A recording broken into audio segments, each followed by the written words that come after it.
Parametric equations. A graph in the xy plane is commonly represented with a single equation involving two variables, x and y. We usually see that as y equals something involving x. But consider using a third variable to represent the same graph. Let that variable be called t, and call the x and the y equations in terms of t the parametric equations. All right, so ultimately what we're going to be doing here is taking a basic equation, which would be y equals something involving x, and breaking that up into two equations, one which will say x equals, the other will say y equals, both of which will be in terms of t. So t is going to be our input, the x and the y will both represent outputs for this. But overall, it's still going to represent the exact same relationship that we have between the x and the y. Okay, but we're going to watch, or we're going to follow the x and the y coordinates with respect to a new variable, t. Most commonly, t is going to represent time. All right, so what I have here is an example of parametric equations and the equation that they come from. This would be the equation that it originates from. It says y equals something involving x. The other two are going to be equations for y and x with respect to a new variable, t. All right, so this particular example is more of something that we're going to do at the end of studying parametric equations. So to discuss how we get from this equation to these equations is a little bit premature here, but it does represent a good example of where we're ultimately going to be going with the problems. Above the graphs it says, below are three graphs which model different aspects of what happens when a certain object is thrown into the air at an angle other than 90 degrees. In particular, this object is thrown at 45 degrees with an initial velocity of 60 feet per second and height of 40 feet. The first graph and equation is going to model the y value, which would be the height or vertical distance of the object with respect to the time since it had been thrown. So at the very beginning, you're going to notice that it starts at 40 feet. The object is thrown up. It goes up to a height of about maybe 68 feet. We'll just estimate there. And then gravity's force on is going to pull the object back down to the ground until it gets to a height of 0, which is about 3.5 seconds. Not quite, but getting pretty close there. The second graph is going to model the horizontal distance, or the x value, since the time that it had been thrown. At the beginning, it's going to have a distance of 0, and you're going to notice that the distance is increasing in size. It's going up as time goes up, because as you throw the object, it just continues to travel further away from you. Okay, this graph doesn't come back because it's representing the horizontal. Okay, the object that you throw doesn't have any force that's going to bring it back to you. So the vertical distance does fit a quadratic because gravity is going to pull it back down. The horizontal is going to be a linear graph because the object is going to continue to move in that direction that you throw it horizontally. The third graph is going to show us the vertical distance with respect to the horizontal. This graph is going to show us more of what the object is actually doing. It starts at a height of 40 with an x distance of 0. The ball is tossed up, goes up to some point, and also out. That would be the x values. Goes out and up to some point, at which point gravity takes hold of it and then pulls it back down to the ground. All right, the first graph sort of looks like that as well, except that the difference is that the horizontal here is going to indicate the time at which the ball lands. This last picture is going to indicate the distance out that we have x when the ball lands. The times are actually going to be points along the graph. At time 0, the object starts here. Then at 1 second, the object has reached this height and horizontal distance. At 2 seconds, it's actually on its way back down, which will be over here. At 3 seconds, we're here, and then by 4 seconds, you would definitely be hitting the ground there, which sort of confirms what's going on over here, because the height of the ball is going to be at 0 at about 3.5 seconds, a little bit less than that. Okay, so we're at 3 seconds. About 3.5 seconds is when the ball will actually hit. So as far as the equations that we've got here, don't really worry about that too much. That's stuff that we're going to build up to and get there. What I want you to take away right now is that we have this graph that maps the actual path of the object. And at certain points of time, you have an x and a y value. Separately, you can look at those in the parametric equations. This would just give you the y values with respect to t. This would give you the x values with respect to t. All right, so in this video, all we're really going to be doing is working on taking parametric equations, that would be an x equation and a y equation, both involving t, and creating a graph that would relate the x and the y together. All right, and to do that, we're going to build a table first.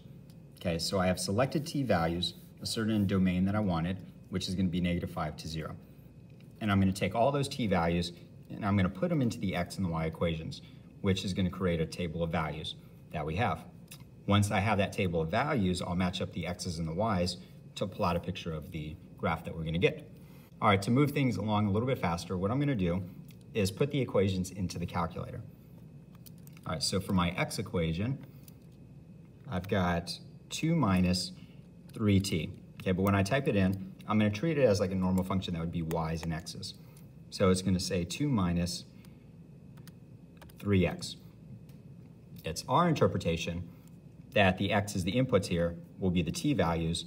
The outputs are actually going to be the x values. All right, so I'm going to go to the table of values, which conveniently is starting at -5. I didn't actually have that set.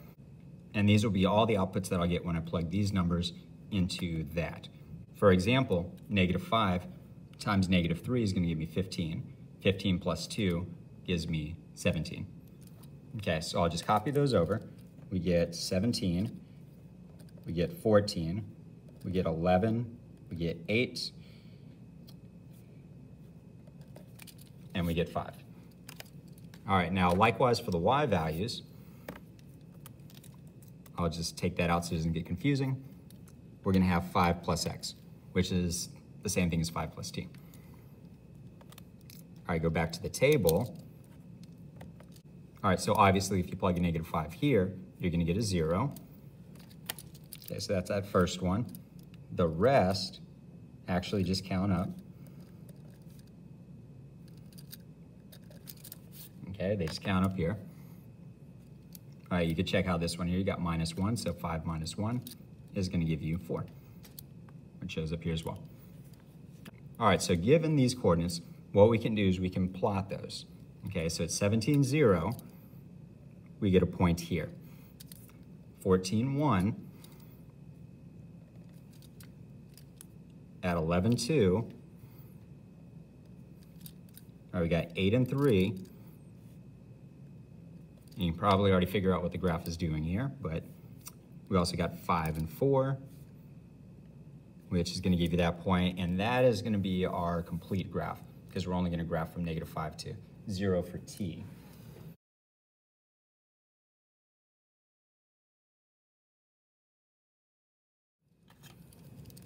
All right, so all together, this is what our graph looks like. It's just a line. It would actually just be a line that we have here. But at this point, this is when t is equal to, oh, not 0, we didn't start at 0 this time, is when t is -5. Right here is when t is equal to -4. This is going to be -3. That would be -2. And that would be -1. All right, for example 2, let's look at something a little bit more complex.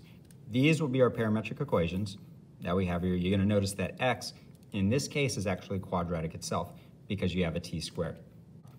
The y equation is going to be more of a line because you have t to the first power. That would really just be a line with a slope of 1/2 with a y-intercept of 4. All right, to save a little bit of time here, the table has already been created. But what I'll do is go ahead and type in the calculator the equations just so you can see that these are correct. All right, so that would be like our t squared plus 5. We go to the table, which is actually going to start at -4 this time. Starts at -4 and you'll see the 21. You've got the 14, you got the 9, and so on as you go through. All right, for the other equation, we're going to have x divided by 2 plus 4, which is going to give you the 2, 2.5, you get the 3, and then so on, okay? Now to build the one equation that's going to relate x's and y's here, we're just going to plot these points. That's it. All right, so we got 21 and 2, which is here. We got 14 and 2.5. All right, so 14 I'm going to need to sort of estimate here. That'd be 13, that'd be 14. Okay, so at 14, 2.5, right here. All right, next we got 9 and 3, right there. We got 6 and 3.5, which is here. We got 5 and 4, okay, so that'll need to break up too. So it should be there. All right, so we got 6 and 4.5. Okay, so going back to 6, that's interesting. You get 4.5. We got 9 and 5.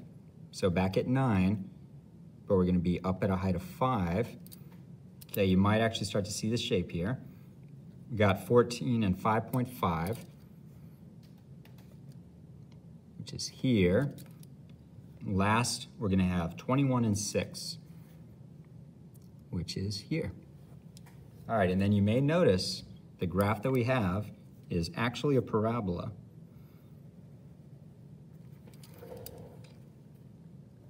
See if I can actually draw that sideways. Not quite. Let's see if I can fix that up a little bit.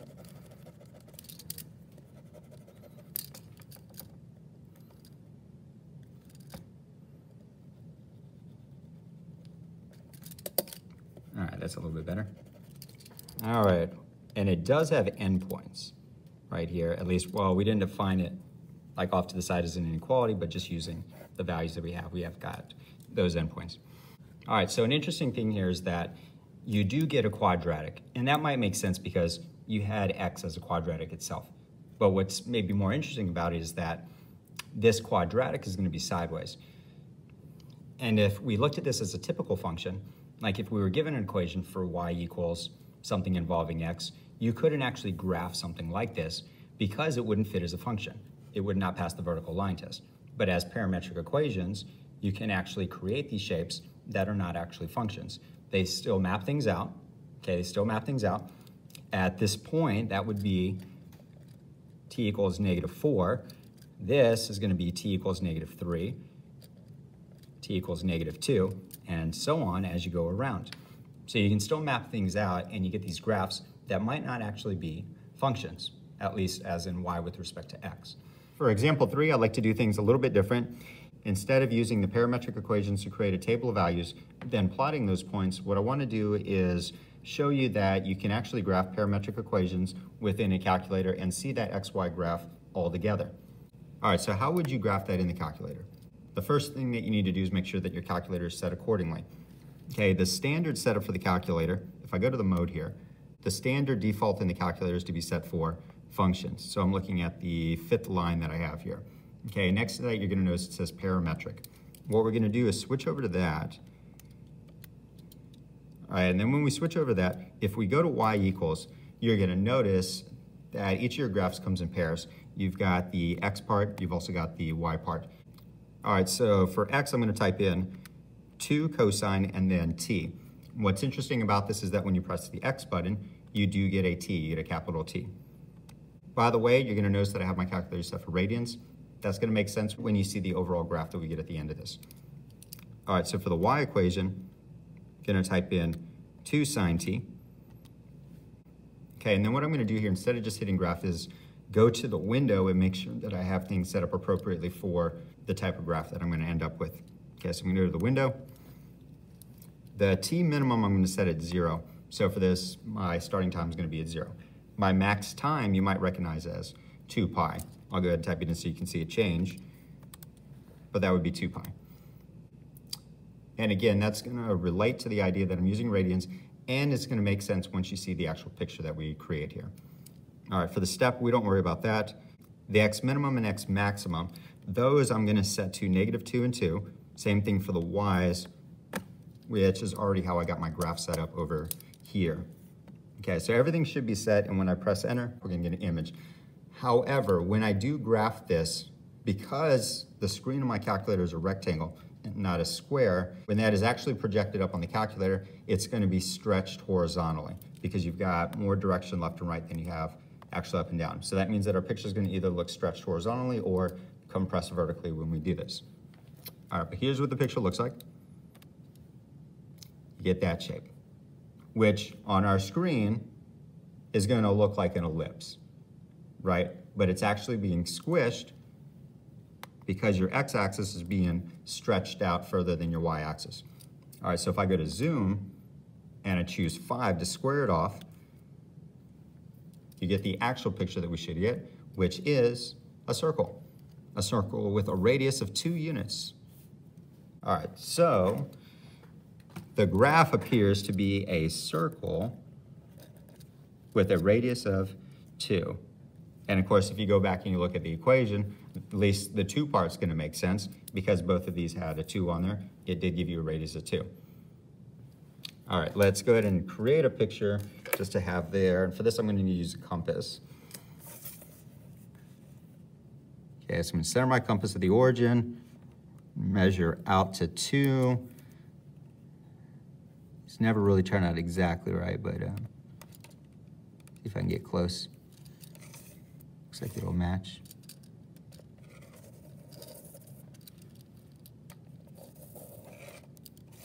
All right, looks pretty good there. All right, so that is the graph that we get from the parametric equations. You actually get a circle. All right, so you may recall from geometry that the equation of a circle centered at the origin is going to be x squared plus y squared equals r squared. That would be the equation of a circle centered at the origin. Okay, and what I'm going to demonstrate here is that if I take the x and the y parametric equations and plug it in for the x and the y here, it does result in the radius squared here, which the radius is a 2, so it's going to result in a 4 that we're going to have. Okay, so I'm going to substitute each of these in for the x and the y. Okay, so that'll be 2 cosine t squared plus 2 sine t squared. Okay, and what I want to show again is that in the end it's going to be equal to 4, which is going to be 2 squared. All right, so if I do square this, I'm going to get 4 cosine squared t plus 4 sine squared t. You end up with that. All right, and then if I factor out the 4 that they have in common, I get 4 times cosine squared t, oops, just cosine squared t, plus sine squared t. I get that. And this you might recognize as your Pythagorean identity, and that is equal to 1, which is going to give us 4 times 1, which gives us 4, and 4 is the radius 2 squared. Wait, what?